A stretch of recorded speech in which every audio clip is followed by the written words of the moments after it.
Olá, meu amigo, minha amiga, sejam bem-vindos ao nosso Portal do José, iniciando mais uma semana que eu desejo que seja ótima para você, dentro desse paradoxo, na medida em que, sendo muito boa, muito ótima para todos nós, é sinal que ela não está sendo a mesma coisa para algumas criaturas que nós queremos ver responsabilizadas pela justiça aqui no nosso país. Como antecipei aqui para vocês nesse final de semana, hoje começam os primeiros depoimentos relacionados a Orcrim, comandada pelo inelegível.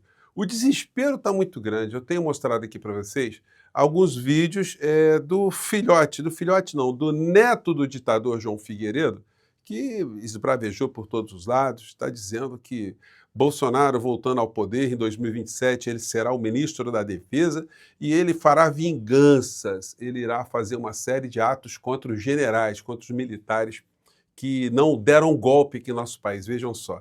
Agora, essas bravatas, elas têm um prazo de validade muito curto, porque a criatura deverá ser condenada a uma pena muito grande.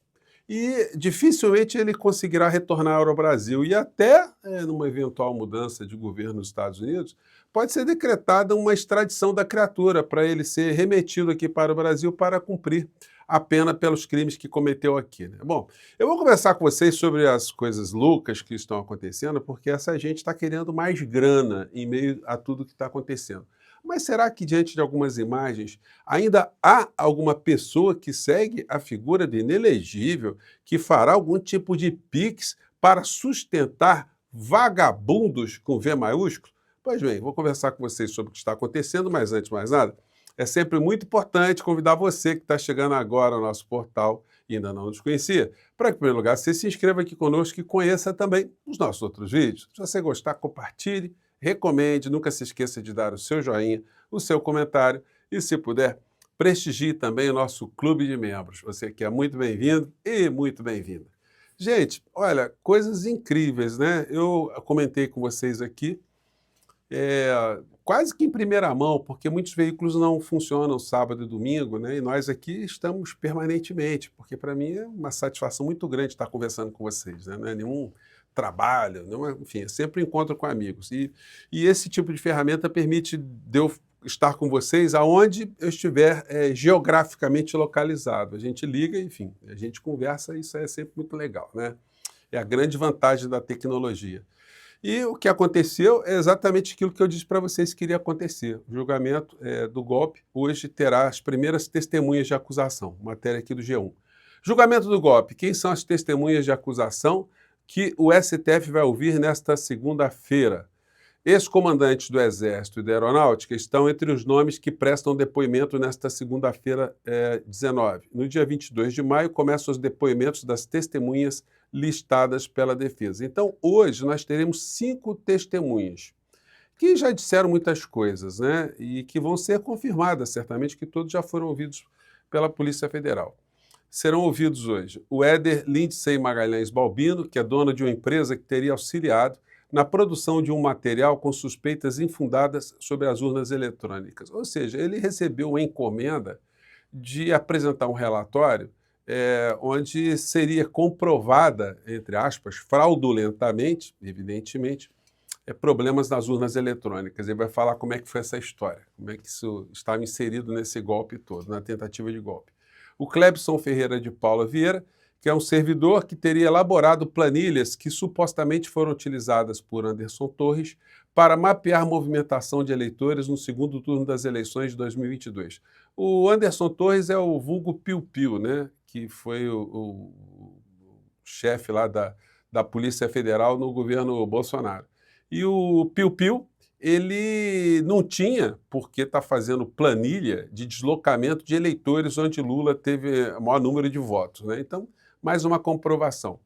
Será ouvido também o Adiel Pereira Alcântara, ex-coordenador de inteligência da Polícia Rodoviária Federal, que teria atuado para dificultar o deslocamento de eleitores nas eleições de 2022, como nós todos sabemos. O Marco Antônio Freire Gomes, que é o ex-comandante do Exército, e o Carlos de Almeida Batista Júnior, ex-comandante da Aeronáutica.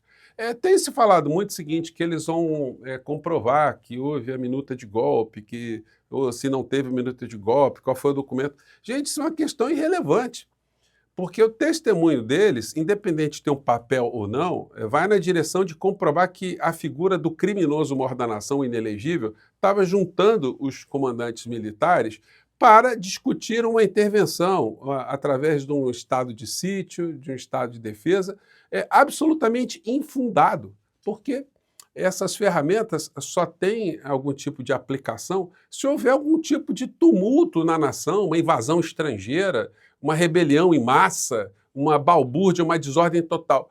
E o Brasil não estava vivendo isso. Aliás, a expectativa é que os próprios golpistas que estavam estimulando a balbúrdia, que a balbúrdia ganhasse dimensões estratosféricas. E aí eles mesmos tirariam proveito da balbúrdia criada por esse núcleo, né? E aí os comandantes disseram, olha, não vai dar. Então, o fato de ter uma minuta ou não, isso vai ser irrelevante. O que vai ser importante será o conteúdo do testemunho dos comandantes aí, das pessoas envolvidas. Como eu conversei com vocês também, as testemunhas não terão a transmissão difundida.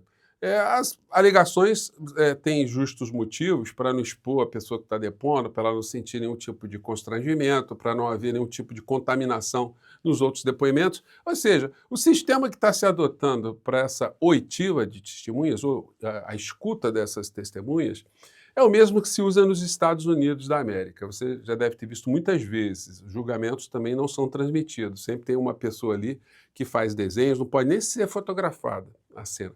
Então, a pessoa faz um desenho e tal, e depois pode publicar. Agora, tudo isso que está sendo, vai acontecer hoje aqui no Brasil, diferente do que acontece nos Estados Unidos, são situações que serão todas documentadas, serão todas gravadas. Lá também deve ter gravação, só que dificilmente lá há uma divulgação das imagens, né? Em um caso ou outro pode acontecer porque a justiça nos Estados Unidos é completamente diferente do Brasil. Lá cada estado tem uma autonomia muito maior, né? Então, pode ser que o Estado tenha um modo, o outro tenha outro, mas de um modo geral é isso que acontece. As testemunhas, os depoimentos são todos ali preservados, para não ferir exatamente a imagem de pessoas, enfim. Então está se adotando isso aqui no Brasil, mas no final das testemunhas todas prestarem os seus depoimentos, isso será revelado para a sociedade de uma maneira geral, as pessoas vão poder observar de fato o que aconteceu, né? Enfim. Poderia ser transmitido ao vivo? Poderia, mas foi o que o Supremo entendeu para preservar, né? Para a gente ter uma racionalidade maior no meio dessa história. Agora, uma coisa curiosa, eu mostrei para vocês aqui esse cidadão que vai entrar pelo cano, né? Vai entrar firme pelo cano. Ele sempre com esse layout aí de roupa de festa junina, né, de quadrilha. Eu gosto muito de camisa quadriculada, né, também, né, mas, enfim, no caso tem uma coisa aí no inconsciente da criatura, né, vai dançar, roupa para dançar quadrilha. Quadrilha, enfim, Freud explica, né, Orcrim, a quadrilha da Orcrim, o Orcrim da quadrilha, enfim. E a criatura publicou um vídeo onde ele está chamando o Bolsonaro daquilo que nós sabemos que o Bolsonaro é, um covarde. Quando eu falo aqui, tem um peso, né? Porque nós temos a leitura crítica desde sempre. Mas quando alguém do universo bolsonarista afirma que o Bolsonaro é um covarde, nas entrelinhas, só não entende quem não quer. Vejam só a comparação que ele está dizendo aqui, que o Trump foi valentão, mas o Bolsonaro, um frouxo, né? É isso que está aqui no texto. Vamos lá. Diante desta palhaçada, o que vocês querem? Eu gosto da interação do programa, vou deixar vocês responderem no chat. O que vocês preferem? Posições mais duras ou mais fracas contra o STF ou o TSE? O que vocês esperam da liderança de vocês? A liderança, figura do inelegível, né? Posições mais duras, ou seja, valentão, ou posições mais frouxas. É assim que essa gente entende, né? São binários, ou é uma coisa ou é outra. Então vamos lá. Por exemplo, Donald Trump. Donald Trump sofreu uma parte das injustiças que o presidente Bolsonaro está sofrendo. Não havia nos Estados Unidos um Alexandre de Moraes. Houve juízes injustos, posições autoritárias, mas não houve um Alexandre de Moraes. Quer dizer, o cara quis destruir a democracia nos Estados Unidos, enfim, e ele achou que isso está legal, né? O que o presidente Donald Trump fez? Todos os dias ele publicava. Ele estava boa parte do tempo sem rede social. Ele publicava, isso é uma caça às bruxas. Ele desrespeitou a ordem de censura. Ele foi lá pessoalmente e enfrentou a corte em todas as audiências. Enfrentou, valentão, né? Quantas vezes Ele foi. Várias. A foto do Trump, eu chamei a atenção, o mugshot, Ó, cara de mal, né? né? Aquela cara de puto, de bravo. As posições do Trump diante da perseguição que ele sofreu não foram de quê? Ora, eu vou destruir as pessoas quando eu chegar lá. Força. E eu tenho certeza que vocês, que estão dizendo aqui no chat, se você não está assistindo ao programa ao vivo, deixa o seu comentário, mas está aqui. Posições mais duras, eu quero vingança, para cima. É isso que você quer das suas lideranças. No entanto, o presidente Bolsonaro resolveu dar uma entrevista ao UOL. Ou seja, aí ele faz esse contraponto, que na verdade, aí depois ele vai falando, né? O que a gente lê nas entrelinhas? Que o Bolsonaro é um frouxo, é um covarde, é um bobalhão. É o que nós sabemos, né? Que ele é mesmo. Bom, e a figura que eu acabei de mostrar para vocês vai sofrer uma condenação muito grande. Hoje tem na coluna do Estadão, tem a matéria aqui da Rosiane Kennedy. Inquérito do golpe caminha para primeiro julgamento à revelia. Réu é neto de Figueiredo. Que é a figura aqui, ó. Não adianta ele querer fugir, não, gente. Não adianta ele querer se fazer de morto, porque o artigo 367 do Código de Processo Penal diz que o processo pode seguir a revelia. Então, ele será condenado. Não adianta ele ficar querendo menosprezar a justiça, porque ele vai ficar ali, vai entrar na lista vermelha da Interpol, e aí é o seguinte, vai ficar morando nos Estados Unidos, né? Ele ama aquele país, a pátria dele verdadeira é essa, né? Nós aqui somos apenas uma ilha da fantasia para esses criminosos todos. Então, enfim. Mas enquanto o Trump estiver por lá, eles têm esse salvo-conduto. Mas quando tiver a condenação criminal aqui, pesada, condenação muito alta, a situação dele pode mudar, né? Aí pode ser que ele seja remetido aqui para o nosso país num processo de extradição. Vamos aguardar, né? Nós não temos pressa. Quem está aqui no nosso território é que vai puxar a fila, e o primeiro da fila é a figura do inelegível. E aí, a gente tem que comentar essa coisa patife aqui também, desculpa aí, tá, gente? Ex-ministro pede fix para despesas de Jair e Eduardo Bolsonaro. O Gilson Sanfoneiro, o Sanfoneiro Macabro, pediu aqui, né? Está rodando em todas as redes, né? O pedido dele, né? Coisas como essa aqui, ó, um fragmento. Quem está pedindo sou eu, Gilson Machado, não é ele, Jair Messias Bolsonaro. Não é para mim o dinheiro, volto a dizer, não é para ele, muito menos. Quero dizer outra coisa também. E não é inteligência artificial, não. Ah, bom, agora ficou esclarecido que esse vídeo dele não é inteligência artificial. Está pedindo dinheiro para ele e para o Dudu Bananinha. E o Dudu Bananinha, nesse final de semana, ele que vivia como monge aqui, a família Bolsonaro, eles não gostam muito de riquezas, né, de acumular capital. O talento imobiliário deles é algo assim que ninguém descobriu no mundo ainda, como se ganha tanto dinheiro transacionando imóveis, loja de chocolate, né? Enfim, são pessoas que vivem assim quase que uma vida mongística aqui no Brasil, franciscana. Mas aí lá fora, né, o Dudu Bananinha publicou isso aqui, ó, tá no rodeio com a sua esposa, nada deslumbrada, né? Tá todo feliz lá, ó, torcendo pelos brasileiros na Copa do Mundo do Rodeio. Olha só que bacana. Aí o Flávio Bolsonaro tá lá também, sorrindo, todo mundo com o chapéu da pátria-mãe deles, né? E aqui, ó, só fazendo várias fotos. A felicidade, olha aqui o Dudu Bananinha com o boi, com o touro, né? Todo felizão, né? Tá precisando de dinheiro aí, né, Dudu? Quer uma graninha aí, né?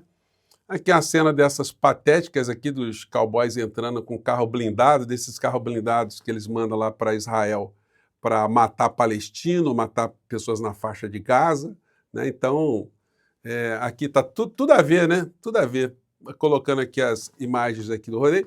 Então, você, bolsonarista, você pode patrocinar essa vida terrível que essa família leva e ficar sofrendo com o sofrimento dessas pessoas. O Bolsonaro ganhando, junto com a Michelle, mais de 150 mil reais por mês, com 17 milhões aplicados, ganhando ali uma grana também, pedindo mais dinheiro para bolsonarista. Então dê o dinheiro mesmo, porque você vai estar assinando seu papel de trouxa, né? Enfim, nós aqui estamos assistindo isso, estamos avisando a vocês, mas enfim, vocês não querem acreditar, querem continuar apostando na criatura e, enfim, vão sofrer bastante quando ele estiver na cadeia. Nós aqui faremos uma live muito longa, né, para comemorarmos aqui. Gente, eu fico por aqui, mais tarde eu volto, tem coisas acontecendo, tá bom? Tchau!